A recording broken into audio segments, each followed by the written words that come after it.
सुप्रीता देवी शिखरवासिनी उग्रेण तपसा लब्धो यया पशुपति पति। मित्रों, कुछ साथियों का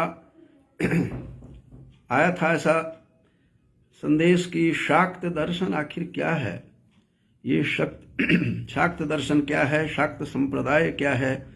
हमारे कुछ मित्रों की प्रबल जिज्ञासा थी। ये परसों की ही बात है, चर्चा हो रही थी और इस प्रसंग में शाक्त दर्शन के विषय में लोगों को ये जानकारी लेनी थी। तो इस विषय में हमने सोचा कि इस पर कुछ चर्चा की जाए बंधुओं।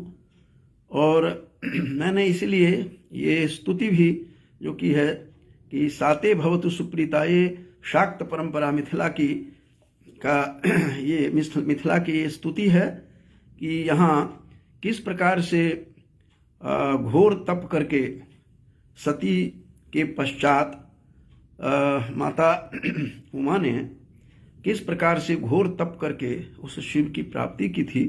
इसलिए इस वंदना में वही थी बातें कि साते भवतु सुप्रीता, वह प्रसन्न हो हमारे ऊपर, देवी शिखरवासिनी, देवी जो शिखरवासिनी है, पर्वत की पुत्री पार्वती हैं, जिसने उग्रेण तपसा लब्धो, उग्र तपस्या से प्राप्त किया पशुपति, पति के रूप में प्राप्त किया पशुपति को।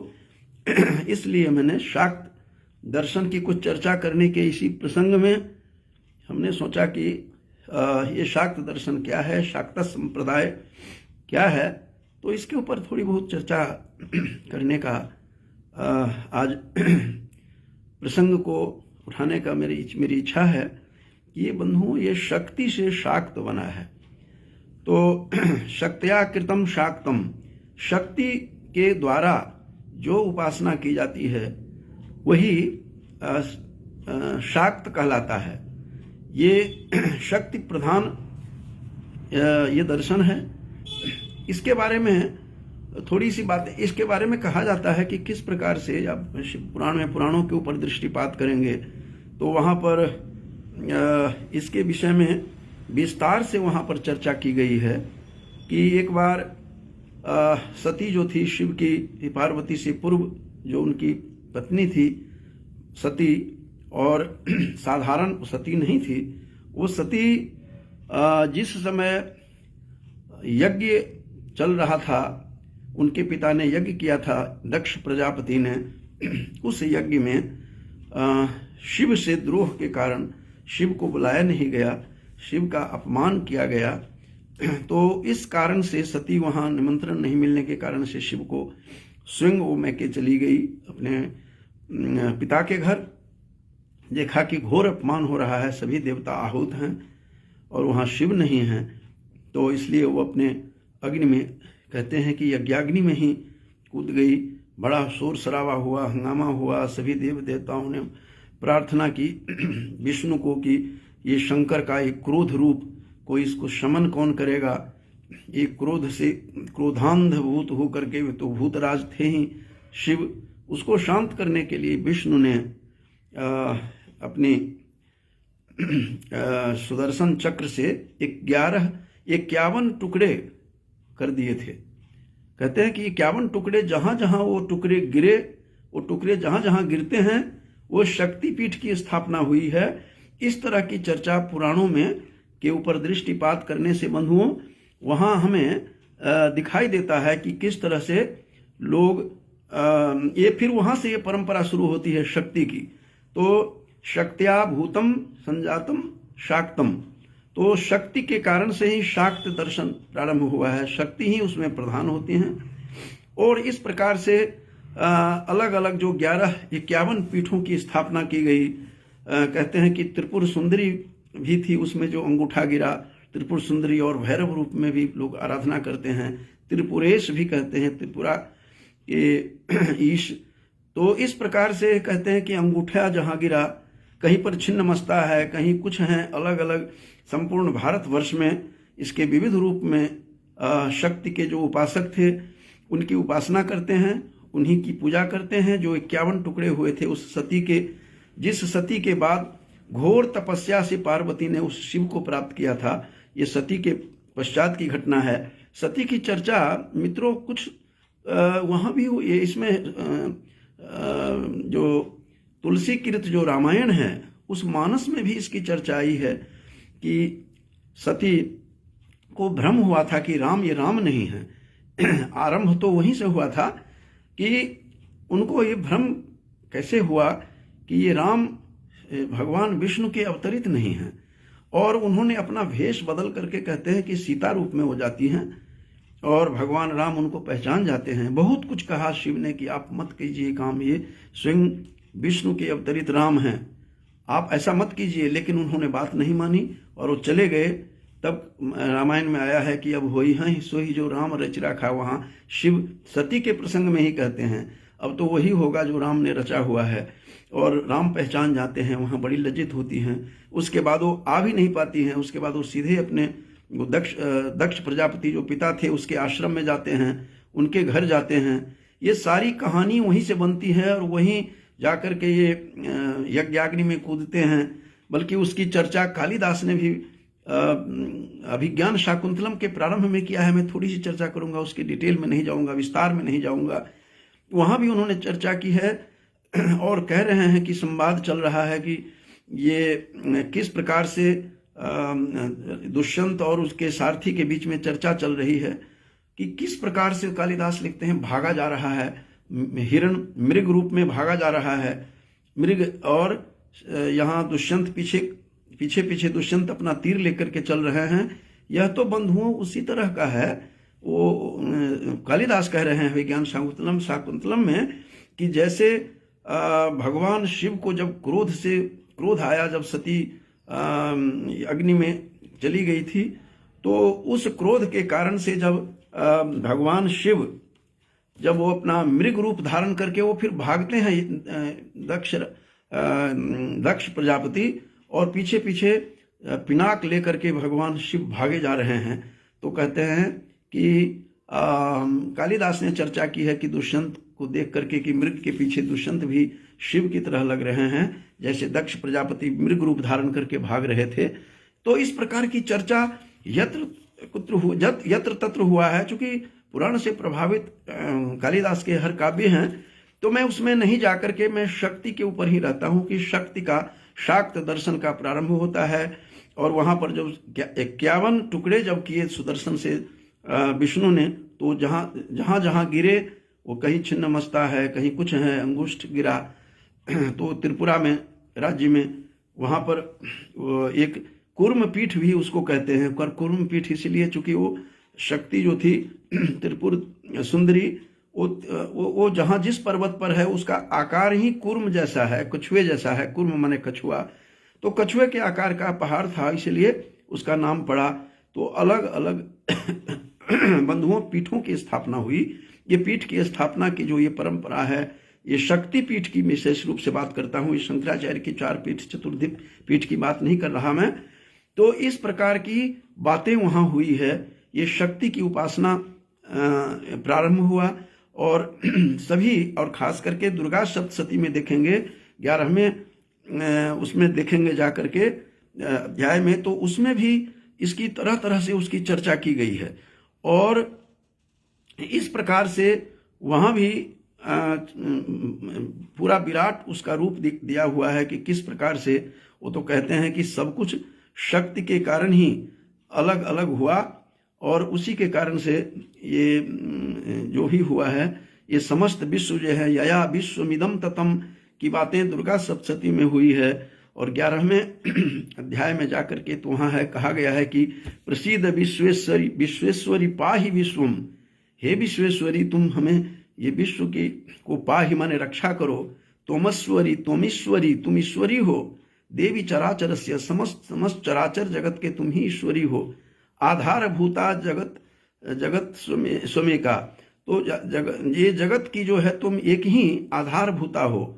और यया विश्वमिदं ततम, सारा का सारा जो दुर्गा सप्तशती में है वो सारा रूप दिखाई देता है। किस तरह से देवी देवता सब आकर के देवी की आराधना करते हैं, सभी देवता देवगण, और तब जाकर के वहाँ उस रूप में ये पूजा की गई है।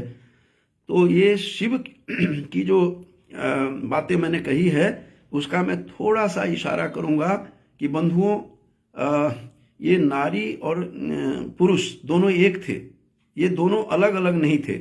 आप यदि मनुस्मृति के पहले ही अध्याय में, मनुस्मृति में जब दृष्टिपात करेंगे मनुस्मृति के ऊपर, तो उसमें साफ लिखा हुआ है 32वें और 33वें श्लोक में साफ साफ स्पष्ट करता है कि द्विधा कृत्वात्मनो देहमर्ध्येन पुरुषो भवत्।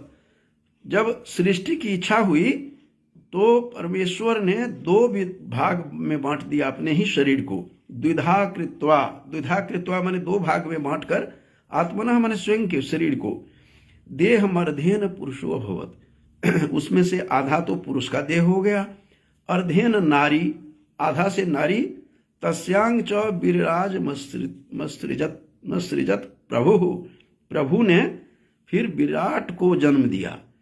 और मनु कहते हैं फिर उसी प्रथम अध्याय में मनुस्मृति के 33वें श्लोक में ही कि वही मनु मुझे समझो, तुम मुझे उसी मनु को समझो जिससे जब 2 विभाग में करके अर्धनारीश्वर की जो परिकल्पना है, आधा नारी आधा ईश्वर एक ही शरीर में विराजमान थे बंधुओं।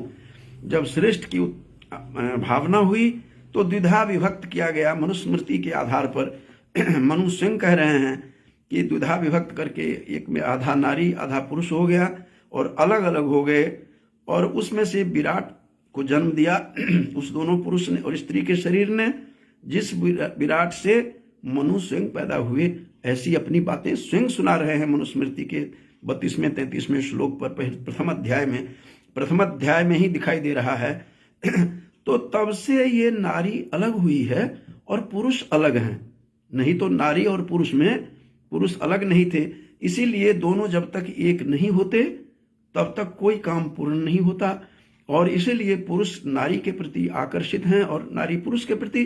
चूंकि एक ही शरीर के 2 भाग हैं, वो अलग हैं नहीं, तो पूर्णता तभी होती है। इसीलिए जब यज्ञ होता है तो स्त्री के बिना नहीं होता। इसलिए राम को उनको स्वर्ण सीता बनाना पड़ा, और जिसका उदाहरण हमें तैत्तिरीय ब्राह्मण ग्रंथ में मिलता है कि अयज्ञो वा एषः, ये शाक्त दर्शन का कितना बड़ा उदाहरण है कि अयज्ञो वा एषः यो अपत्नीकः, ये जो व्यक्ति अपत्नीक हैं, जो पत्नी जिनकी नहीं है, वो फिर योग्य के लिए अयोग्य हैं, योग्य के योग्य ऐसे व्यक्ति नहीं होते हैं। तो इस प्रकार की जो बातें हमारी कही गई है इसमें, ये बहुत ही महत्वपूर्ण बात विचार यहाँ पर उत्पन्न हुआ है कि नारी के बिना पूर्णता नहीं है, और जब तक दोनों एकाकार में नहीं आते हैं तो बिल्कुल ही वो एक नहीं हो पाते। तो इस प्रकार से एक रूप में ही ये पुरुष और स्त्री थे। मनुस्मृति के आधार पर जो द्विधा कृता आत्मनो देहमर्ध्येन पुरुषो भवत्, एक आधे देह में पुरुष हो गया, अर्धेन नारी तस्यांग च विराज मत सृजत प्रभु, उससे विराज को उत्पन्न किया। और तब से नारी का और पुरुष अलग अलग हुए, वरना दोनों एक ही थे। अर्धनारीश्वर जिसको कहते हैं उसी रूप में थे। इस तरह के बातें चलती रही, और ये सौंदर्य लहरी में बंधुओं आदि शंकराचार्य ने बहुत बढ़िया बात कही है वहां, कि कहते हैं कि शिवो शक्त्या युक्तो यदि भवति शक्तः प्रभवितुम। हे शिव जी, हे शिव, शंकराचार्य को कहना पड़ा कि तुम तो स्पंदितुमपि, एक स्पंदन भी नहीं कर सकते, पत्ता भी नहीं हिला सकते, और तुम तभी शक्तिवान होते हो जब शक्ति तुम्हारे पास में होती है। शिवो शक्त्या युक्तो, जब तक तुम शक्ति से युक्त नहीं होते, ये शंकराचार्य अपनी सौंदर्य लहरी में कह रहे हैं, तो फिर वो पूर्ण नहीं होता, तुम कुछ नहीं कर सकते। शिव तो एक शव के समान है, लाश है, ये जानहीन लाश जिसमें कोई जान नहीं है और केवल मात्र लाश मात्र है। तो इस प्रकार की बातें आदि शंकर कहते हैं अपने सौंदर्य लहरी नामक ग्रंथ में। बहुत सुंदर यह ग्रंथ है। इस ग्रंथ को में साफ साफ सिद्ध किया है कि शक्ति की उपासना के बिना, शक्ति के बिना कुछ भी संभव नहीं है। इसीलिए आपको शक्ति के लिए आवश्यक है, शाक्त दर्शन में इसका होना जरूरी है, वरना शिव भी शव हैं और शिव को शव रूप में मान लिया है। और कुमार संभव की तरफ जब देखेंगे तो कुमार संभव में भी जब ब्रह्मचारी रूप में शिव पार्वती को तपस्या के समय जाते हैं तो कुमार संभव में भी प्रसंग चला है और खूब कहानियां सुनाते हैं, तुम ठीक हो। ब्रह्मचारी रूप में एक ब्रह्मचारी दूसरे से पूछते हैं, क्योंकि आयु की सीमा फिर नहीं रहती है। जब जो नौ धर्म वृद्धेषु वयः समीक्ष्यते, जो धर्म में वृद्ध हो जाते हैं, ज्ञान में वृद्ध हो जाते हैं, तो आयु की सीमा नहीं होती है, न उम्र की सीमा हो, जो गीतकार ने भी लिखा बाद में उसी प्रकरण को चलाया है। वहाँ देखने को मिलता है कुमार संभव में शिव जी कहते हैं पार्वती को कि तुम ठीक हो। तब तक पता नहीं है पार्वती को कि ये शिव छद्म भेष में छल करके आए हैं, अपना भेष बदल करके शिव वहां पर प्रस्तुत होते हैं। तो उस प्रसंग में भी वहां एक प्रसंग छिड़ा है वहां, और कहते हैं कि जब पता चल गया कि ये भगवान, अरे ये तो स्वयं शिव हैं, ब्रह्मचारी भेष में आए हैं, तब जाकर के बड़ी संकोच होता है। वहां सकुचा जाती हैं पार्वती, शक्ति जो है सकुचा जाती हैं शिव के पास जब ज्ञान होने से।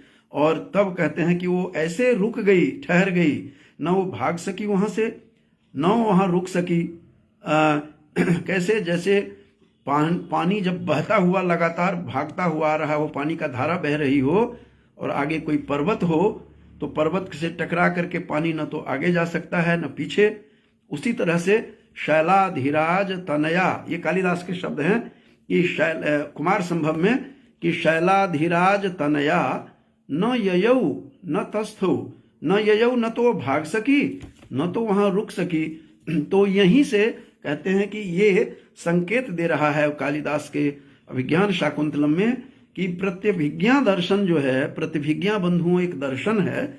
जब प्रत्यभिज्ञा माने ज्ञान, तो प्रत्यभिज्ञा जब हो जाती है, जब ज्ञान हो जाता है, वो शक्ति का एक दर्शन है, शैव दर्शन, काश्मीर शैव दर्शन। उस काश्मीर शैव दर्शन में के विषय में भी थोड़ा बता दूं कि काश्मीर शैव दर्शन भर्तृहरि जो थे, व्याकरण दर्शन के प्रणेता और वाक्यपदीय के लेखक, वाक्यपदीयकार, उन्होंने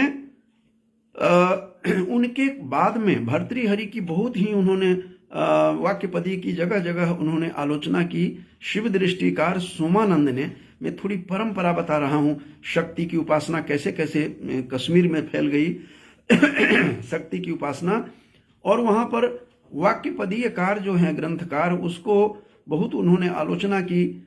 वहां पर माया की भी चर्चा हुई है, माया तो उसमें चर्चा नहीं है, वहां शक्ति है कि काल शक्ति इतनी शक्तिवती है कि काल शक्ति सबको अपने चपेट में लेकर के रहती है, जैसे बोरी में बंद कर देते हैं। उसी तरह से जब फूल होता है तब फल नहीं होने देती वही काल शक्ति। भर्तृहरि ने लिखा है कि काल शक्ति, वहां भी शक्ति है कि काल शक्ति जब चाहती है अपने इजाजत नहीं देती तो फूल से फल नहीं होता, और जब फूल होने लगता है तब फल पैरालाइज्ड हो जाता है और फल कुंठित हो जाता है। जब फल लगता है तो पुष्प कुंठित हो जाती है, दोनों एक साथ नहीं होते। This is called cause and effect relation, कार्य कारण भाव संबंध है यहाँ। कारण के बिना कार्य की उत्पत्ति नहीं होती है। तो वहां शक्ति का दिया है, काल शक्ति इतनी प्रबल शक्ति है, और वही शक्ति वेदांत दर्शन में बंधुओं माया है। तो माया जिसको कहा है कबीर ने कि माया महठगनी हम जानी, अरे त्रिगुण फांस लिए कर डोरे, बोली मधुरी बानी। और इस प्रकार से सारी चर्चा वहां पर हो रही है शक्ति की। तो शक्ति के जो उपासक हैं, तो वही उपासना से शक्ति के माध्यम से ही वो सर्वस्व अपने इष्ट को, अपने मोक्षत्व को प्राप्त करते हैं। इस प्रकार की बातें हैं। तो जो मैं बता रहा था कि वाक्यपदीयकार ने जो वाक्यपदीय लिखा, उसके बाद में भूरी भूरी आलोचना की है वहां पर। जबकि कहते हैं कि माया वेदांतियों की माया तो ब्रह्म ज्ञान के बाद माया लुप्त हो जाती है, लेकिन काल शक्ति जो भर्तृहरि की है वो यथावत रहती है। ब्रह्म के प्राप्त होने के बाद भी काल शक्ति स्थिर रहती है, वो कहीं लुप्त नहीं होती। जैसे वेदांतियों की माया लुप्त हो जाती है, वेदांत में दर्शन में तो कहते हैं कि शांकर वेदांत के अनुसार माया अविद्या अज्ञान एक ही है, और माया घेरती है, माया जब घेर लेती है ब्रह्म को तो ईश्वर होता है, कहलाता है। और जब अज्ञान अविद्या जब घेरती है तब वो जीव होता है, जबकि जीव और ब्रह्म, जीव और ईश्वर में कोई अंतर नहीं है। ईश्वर अंश, जीव अविनाशी, चेतज अमल सहज सुखराशि, तुलसी बाबा भी कह रहे हैं रामायण में। लेकिन ये बातें जो कही गई है तो ये शंकराचार्य ने भी अपने विवेक चूड़ामणि में कहा है कि जीवो ब्रह्मैव नापरः, जीव ब्रह्म ही है, अपर नहीं है। तो हैं दोनों एकाकार हैं, लेकिन शक्ति के बिना सब कुछ बेकार है। शक्ति बहुत काम करती है। तो मैं एक बार और इशारा करूं, मैं आपको काश्मीर दर्शन की तरफ ले जाना चाहूंगा। जो शैव दर्शन जो प्रारंभ होता है बंधुओं, वो प्रारंभ शैव दर्शन का ये इसी भर्तृहरि से ही होता है। भर्तृहरि से के बाद उत्पल भर्तृहरि के बाद एक सोमानंद हुए हैं, जिन्होंने शिव दृष्टि नामक उन्होंने ग्रंथ लिखा है। वो सारे, फिर उसके बाद प्रतिभिज्ञा दर्शन, दुनिया भर के दर्शन, और उसके बाद उत्पल देव उनके शिष्य रहे हैं। उत्पल देव उनकी व्याख्या की, शिव दृष्टिकार सोमानंद की ग्रंथ की व्याख्या। उसके बाद बंधुओं उत्पल देव का शिष्य एक इतना उद्भट विद्वान आया कि संपूर्ण संस्कृत साहित्य को ही नहीं अपितु दर्शन शास्त्र को भी, शैव दर्शन को भी दर्शन के तुंग शिखर पर ले गया, उच्च शिखर पर ले गया। उनका नाम था अभिनव गुप्त। उन्होंने, अभिनव गुप्त ने बहुत कुछ लिखा है। उसके बाद प्रतिभिज्ञा, हृदय वगैरह बहुत सारे ग्रंथ आए। शक्ति की बात वहाँ पर होती है। भर्तृहरि भी काल शक्ति के साथ साथ कहते हैं कि शक्ति के बिना कुछ भी नहीं होता। और उन्होंने भी एक परंपरा के दृष्टि से उन्होंने भी वहाँ परावाणी की भी चर्चा की है, जिसकी खूब चर्चा हुई फिर ये दर्शन के क्षेत्र में।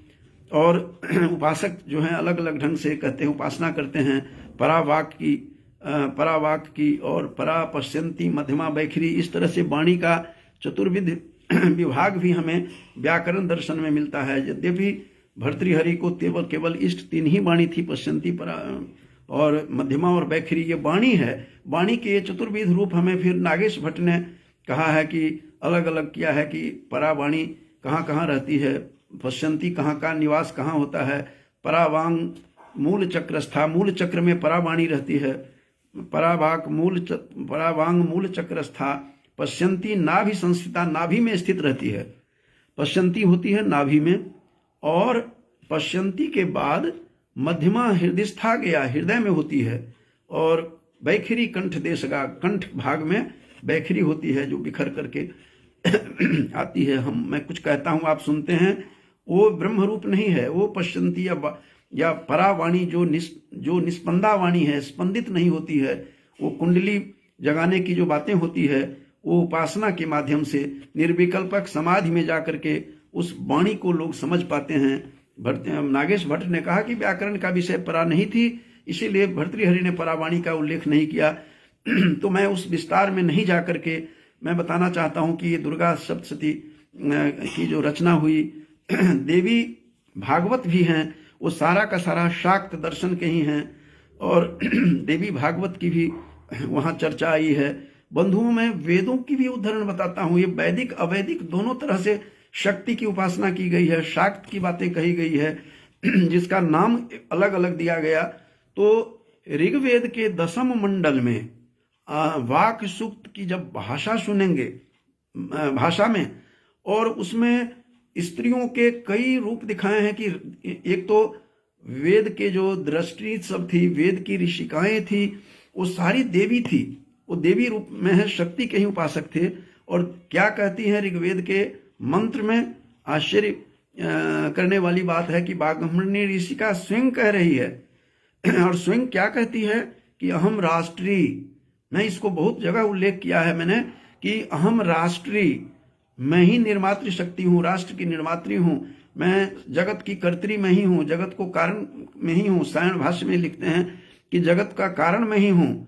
तो अहम राष्ट्री संगमनी वसुनाम, मैं संगमन करवाती हूँ बसु मने संपत्ति से, ये और मेरे ही पास ये अधिकार है। ये शक्ति रूप में वहां दिखाई दे रही है बागम्भृणी ऋषि का कि मैं ही पुरुषों को जाकर के, मैं तो सबको धन दौलत मैं ही दिलवाती हूँ, उसका संगमन करवाती हूँ। इसीलिए बंधुओं, व्यवहारिक धरातल पर देखें तो आज भी जो बच्चे होते हैं वो माँ से ही अपना पैसे लेते हैं, और जिसको कह सकते हैं माँ ही ठगी जाती हैं, माँ के पास ही लोग जाते हैं। आखिर क्यों जाते हैं, ये शंका नहीं हुई होगी किसी को। ये वैदिक ऋषिका वहां पर बोल रही है कि हम राष्ट्रीय संगमनी बसुनाम। मैं इस दृष्टि से देखता हूं कि वैदिक काल से ही मातृशक्ति प्रबल रही है। जैसे ऋषिका स्वयं बता रही है कि कितनी मैं सामर्थ्यवान हूं, कि मैं क्या क्या कर सकती हूं, उसमें सारा कुछ बता रही है कि। और आगे भी एक और मंत्र है उसी के साथ 10 मंडल में ही, वाक सूक्त में ही, तो उसका जब उस पर दृष्टिपात करेंगे तो वहां ये भी है कि शक्तिशाली भी रही हैं वो, जिसको काली कहिए, दुर्गा कहिए, अलग अलग विविध रूप दिया, सरस्वती हैं। तो वैदिक तो उसमें क्या कही गई है बातें कि हम राष्ट्रीय संगमनी बसुनाम, तो राष्ट्रीय हूं मैं, संगमन धन से भी करवाती हूं मैं लोगों को, और मैं ही क्या करती हूं, प्रत्यंचा कसती हूं। जब रुद्र की, हम रुद्राय धनुरातनोमी, धनुष की आतनोमी माने प्रत्यंचा, माने डोरी को मैं ही कसती हूं, जिस डोरी को कसने के लिए ताकत चाहिए। और सीता के भी बारे में जो मैंने पीछे कई व्याख्यानों में कहा है, राम और सीता के व्याख्यान में, कि जिस धनुष को उठाने के लिए 10 सहस्र उद्भट आए थे तुलसी बाबा के रामायण में, कि और फिर उठा करके नहीं टस से मस नहीं हुआ जो धनुष उसी में भागवत पुराण के आधार पर तो 300 लोग मिलकर के उद्भट लेकर के उसको स्वयंवर में पहुंचते हैं। वो उठा करके सीता रोज प्रतिदिन गोबर से लिपती थी उस धरती को, और धनुष को एक हाथ से उठा लेती थी, करती थी। ये सारी शक्ति के विविध रूपा, शक्ति के वैविध्य रूप हमें देखने को मिलता है। ये शिव पुराण में पूरे के पूरे उसकी चर्चा आई है।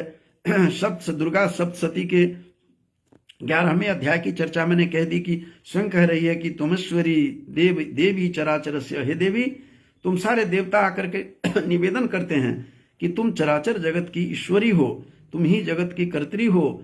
और तुलसी बाबा भी कहे बिना नहीं हटते हैं। संस्कृत का पद्य उनका जबरदस्त है, 5वां श्लोक है, पहले ही कांड में, बाल कांड में कहते हैं कि वो बताते भी हैं कि सीता क्या है, वही सृष्टिकारिणी है, वही प्रतिपालन कर्त्री है, वही संहार कर्त्री है। सारा दर्शन जो है शक्ति के, शाक्त दर्शन, शाक्त संप्रदाय जो ये दिखाया गया है, ये यही दिखाया गया है कि किस तरह से ये रूप दिखाई देते हैं, और वहाँ भी उसी रूप में हम उसको देखते हैं। फिर शक्तिपात की भी चर्चा हुई है बंधुओं। ये जो तंत्र शास्त्र में आप जाएंगे तो बड़े बड़े तांत्रिक थे, तंत्र विद्या के आधार पर ये शक्तिपात भी करते हैं। शक्तिपात करते हैं कि अपने बल पर, उपासना के बल पर दूसरों में शक्तिपात माने गिराना, आधान करवाते हैं, जाकर के शक्तिपात करवाते हैं। इस प्रकार की शक्तिपात की बातें भी आते हैं। तो मिथिला की मैं बात बता रहा था। मिथिला के तो लोग शाक्त हैं ही, शक्ति के उपासक हैं। वहां पर घर घर में, चूंकि मैं मिथिला की परंपरा से हूं, मैं जानता हूं कि घर घर में मिथिला में शक्ति के उपासक हैं। हर घर में दुर्गा देवी या काली रूप में, विविध रूपों में लोग अपने घर की कुल देवियां जो हैं ये वहाँ की हैं, आज भी हैं। और इसकी परंपरा अलग अलग परंपराएं हैं, कुछ वैष्णव परंपरा है, कुछ शाक्त परंपरा है। तो एक इसी के ऊपर, मिथिला के उस परंपरा पर मैंने ये श्लोक बहुत ही प्रचलित है, जिसको मैंने पंजाब विश्वविद्यालय होशियारपुर से जो सेवानिवृत्त हैं वो गुरुकल्प प्रोफेसर जो सेमबाल जी, वो सेमबाल जी से कई बार चर्चा होती रहती है। तो वो कल भी उनके साथ ये चर्चा हुई थी कि वो कहते हैं कि हमने मिथिला परंपरा में गुरु वर्गों से, मैथिल गुरुओं से सुना है कि अंतः शाक्ता, मैथिल कैसे होते हैं। वो व्यंग भी है कि अंदर से वो शाक्त होते हैं, शक्ति की उपासक होते हैं, शाक्त।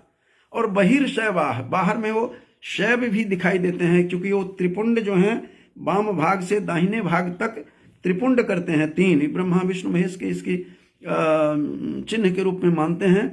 और तो कहते हैं अंतः शाक्ताः बहिर्शैवाः और सभा मध्य तो वैष्णवाः, और सभा में जाकर के वो वैष्णव बन जाते हैं, वो अपना रूप धारण कर लेते हैं वैष्णव के। वो त्रिशूलाकार जो त्रिपुंड है, वो त्रिशूलाकार उनका त्रिपुंड होता है। और नाना रूप धरा कौलाह, ये जो है नाना विचरंती महीतले, बहुत व्यंग किया है यहाँ कि नाना रूप धरा कौलाह, ये जो कौल हैं, ये नास्तिक हैं, ये जो वाम मार्गी सब हैं, उन विविध रूप धारण करके विचरंती महीतले, इस प्रकार से व्यंग की बातें की जाती है इस रूप में। तो ये देवी पुराण में भी, माने सारा का सारा देवी के ये पुराणों में भी आपको इसका दर्शन होगा कि किस प्रकार से खास करके त्रिपुर सुंदरी के विषय में बहुत कुछ कहा जाता है। किस तरह अंगुष्ठ से कटा सती का तो किस तरह से कैसे कैसे बिखरा हुआ गया।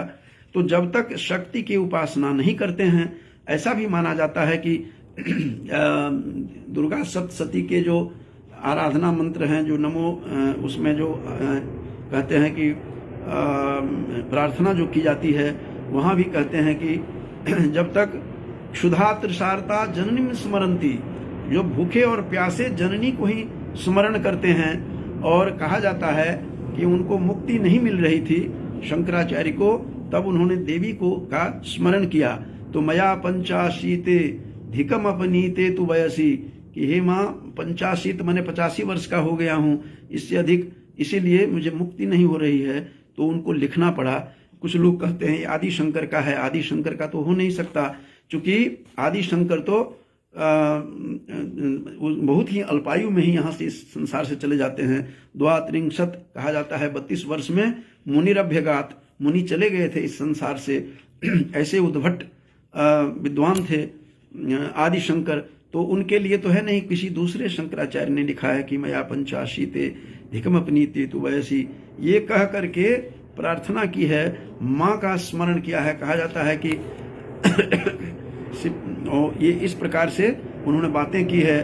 और लिखा भी है उन्होंने कि नहीं नहीं रक्षाति डुक्रिंग करने, बहुत सारे व्यंग भी लिखे हैं आदिशंकर ने तो, कि ये डुक्रिंग करने, डुक्रिंग धातु क्री धातु करने के लिए होता है, ये रटने से मुक्ति नहीं मिलेगी, आपको फिर उसके शरण में जाना पड़ेगा, और देवी के शरण में, शक्ति के शरण में, माँ के शरण में। और इसमें भी गुरु ग्रंथ साहब में भी कहा गया है कि जित जन्मे राजान, राजाओं को भी जन्मने वाले जन्मदायिका वही मातृरूपा हैं। इसीलिए जब तक मातृरूप का स्मरण नहीं करेंगे तो ये मुक्ति नहीं मिलती है।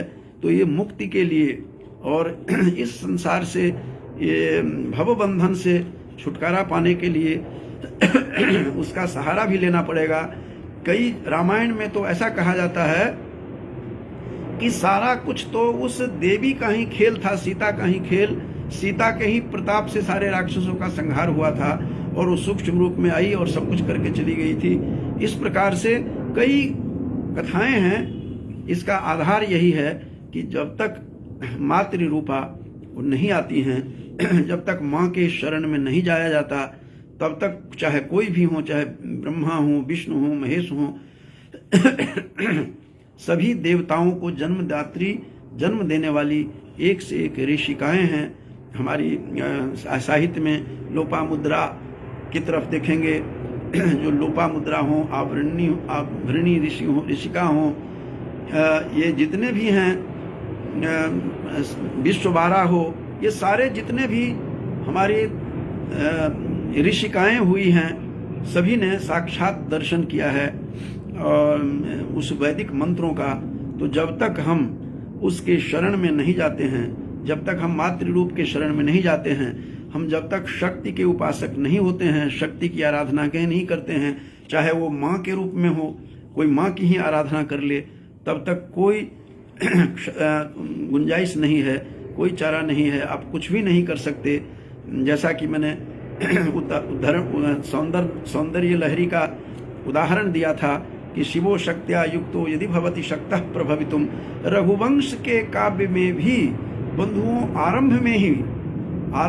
आरंभ करते हुए ही उन्होंने कहा है कि बागर्थाविव संपृक्तौ बागर्थ प्रतिपत्तये जगतः पितरौ वंदे पार्वती परमेश्वरो।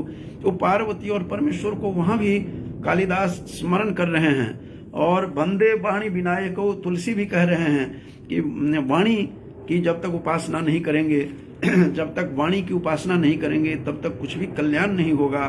तो भर्तृहरि ने भी अपने वाक्यपदी ब्रह्मकांड की एक टीका में बताते हैं कि ते मृत्युमति वर्तन्ते ये वही वाचम उपासते। जो वाणी की उपासना करते हैं, ये वाणी क्या है? शक्ति है, यह शक्ति रूपा है।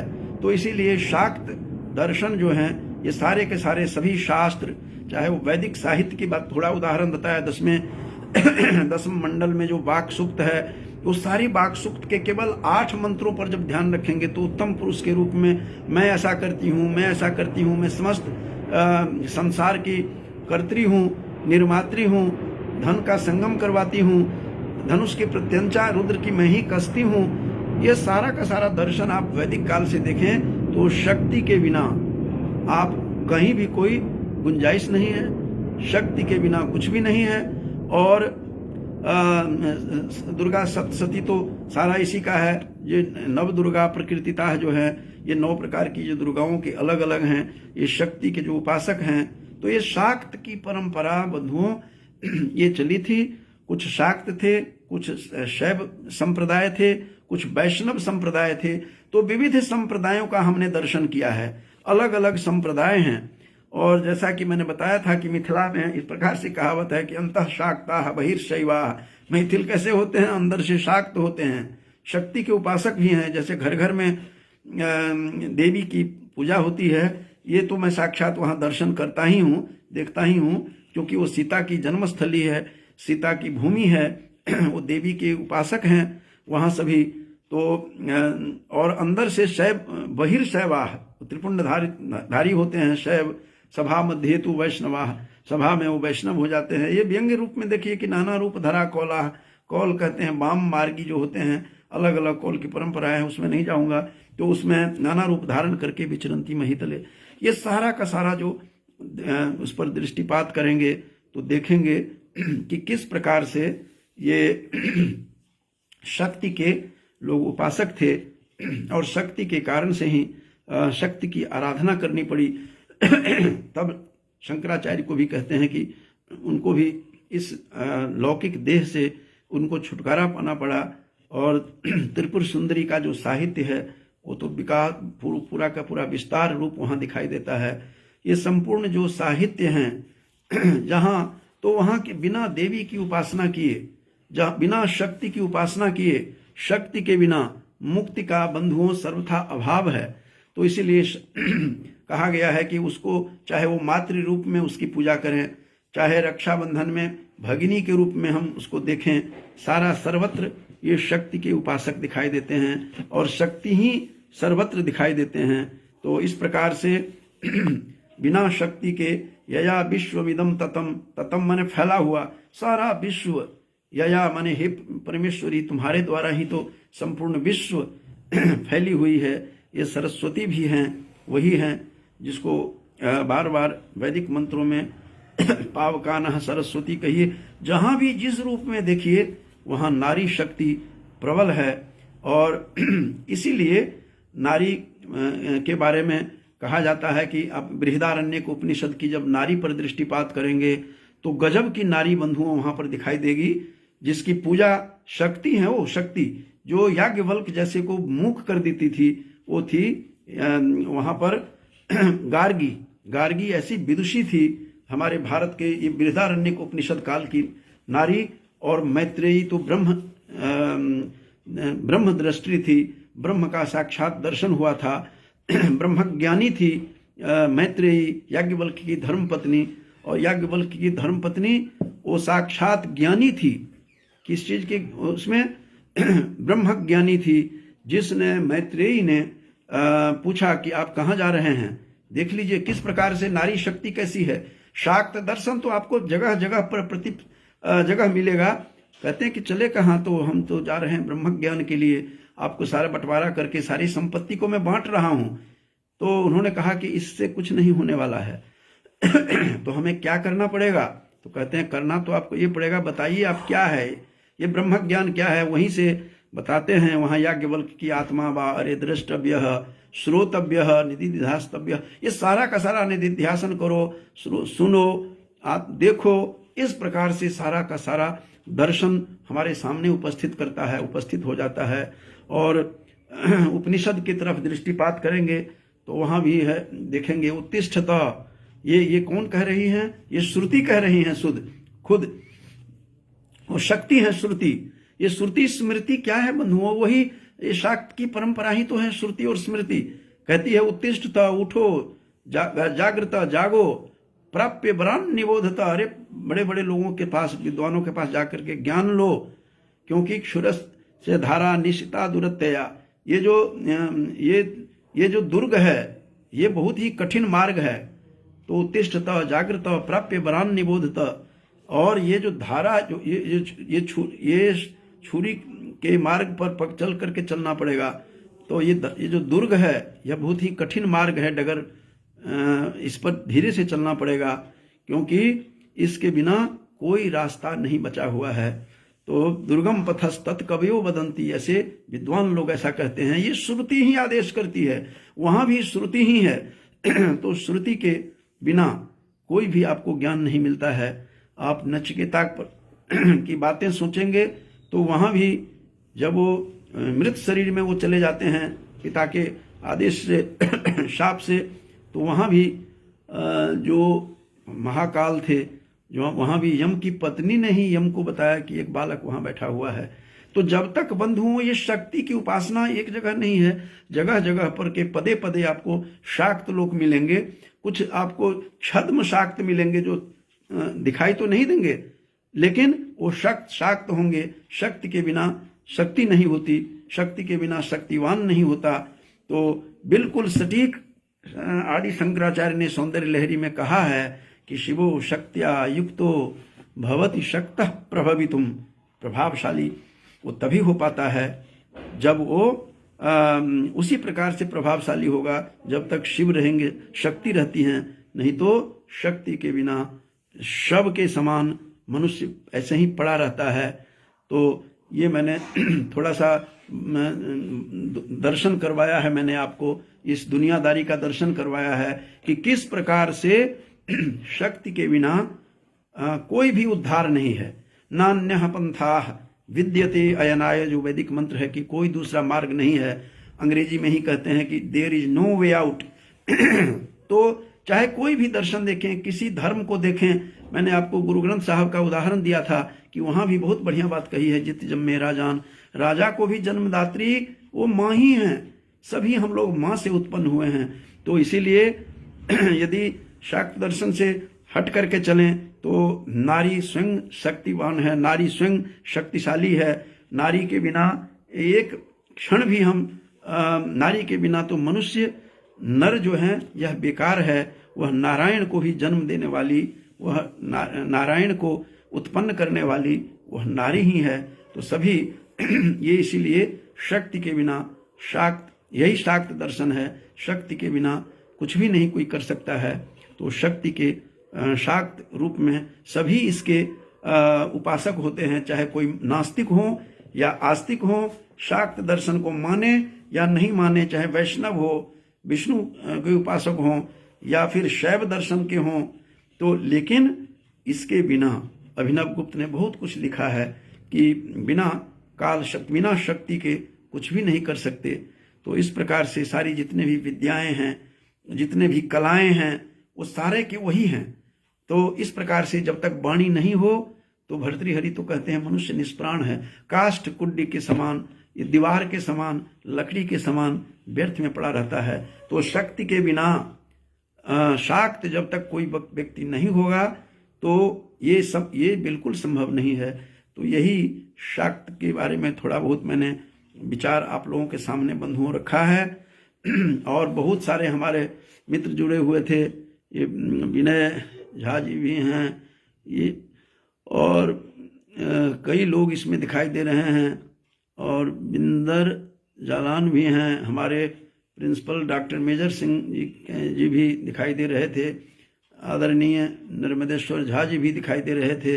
वो काफ़ी जितने भी दर्शक देख रहे हैं, मैं सबको उस शक्ति के सभी उपासक हैं, चाहे कोई माने नहीं माने, अपनी माँ के उपासक तो सभी हैं। बिना मातृ कुक्ष में जाए हुए बिना हम लोग इस दर्शन नहीं करते इस पृथ्वी पर, पृथ्वी का दर्शन भी नहीं होता है। और शाक्त दर्शन है, दर्शन वो दर्शन है बंधुओं जो चर्म चक्षु से हट करके देखते हैं, चर्म चक्षु से परे जो दर्शन करता है वही दर्शन है, जिसके लिए इसमें भी कहा गया है कि जब तक तुलसीदास भी लिखते हैं कि एक श्रद्धा है, शिव को माना है विश्वास, और एक को माना है पार्वती को, वो मान करके चलते हैं कि एक श्रद्धा है। श्रद्धा विश्वास के बिना अंतर स्थित हम उस परम उस ईश्वर को भी नहीं देख पाते हैं। तो इस प्रकार की बातें भवानी शंकर वंदे, ये तुलसी लिख रहे हैं कि उस भवानी और शंकर को दोनों को प्रणाम करता हूं, क्योंकि शक्ति वहां पर है भवानी। भवानी शंकर वंदे, और श्रद्धा विश्वास रूपिणो, जो एक श्रद्धा है और दूसरा विश्वास है। तो याभ्याम बिना न पश्यन्ति, जिन दोनों के बिना हम देख नहीं सकते किसको, स्वांतस्थ ईश्वरम, अंतस में स्थित ईश्वर का भी हम दर्शन नहीं कर सकते। इस प्रकार से भवानी शंकर वंदे श्रद्धा विश्वास रूपिणो याभ्याम बिना न पश्यन्ति सिद्धा, सिद्ध लोग भी, हमारी बातें तो छोड़ दीजिए, सिद्धा स्थानतस्थ ईश्वरम, अपने में अंदर में स्थित ईश्वर का भी साक्षात दर्शन नहीं कर सकते हैं। तो इस प्रकार से संपूर्ण जगत शक्तिमय है, शक्ति के बिना सिया राममय सब जग जानी, सिया और राम के बिना तो बात ही नहीं है। संपूर्ण जगत, इस जगत ही उद्भूत इसी से हुआ है। इसीलिए दुर्गा सप्तशती का जो उदाहरण दिया था कि आधार भूता जगत स्वमेका, ये जगत की जो है ये एक मात्र तुम आधार भूता तुम ही है, ये या विश्वमिदं ततम, जिससे विश्व फैला हुआ है। इसीलिए बार बार कहा जा रहा है कि प्रसीद विश्वेश्वरी पाहि विश्वम, हमारे इस विश्व की रक्षा करो। त्वमीश्वरी देवी चराचरस्य, चर अचर जितने भी हैं सभी शाक्त हैं, सभी में शक्ति की उपासना है। चाहे हमारी दृष्टि, हम चाहे वाम मार्गी हों, चाहे हम नास्तिक हों आस्तिक हों, माँ को तो हम सभी मानते हैं, ये शाक्त है। और सभी को नारी मात्र की रक्षा सुरक्षा और आदर करना ही चाहिए, इसमें कोई दो मत नहीं है।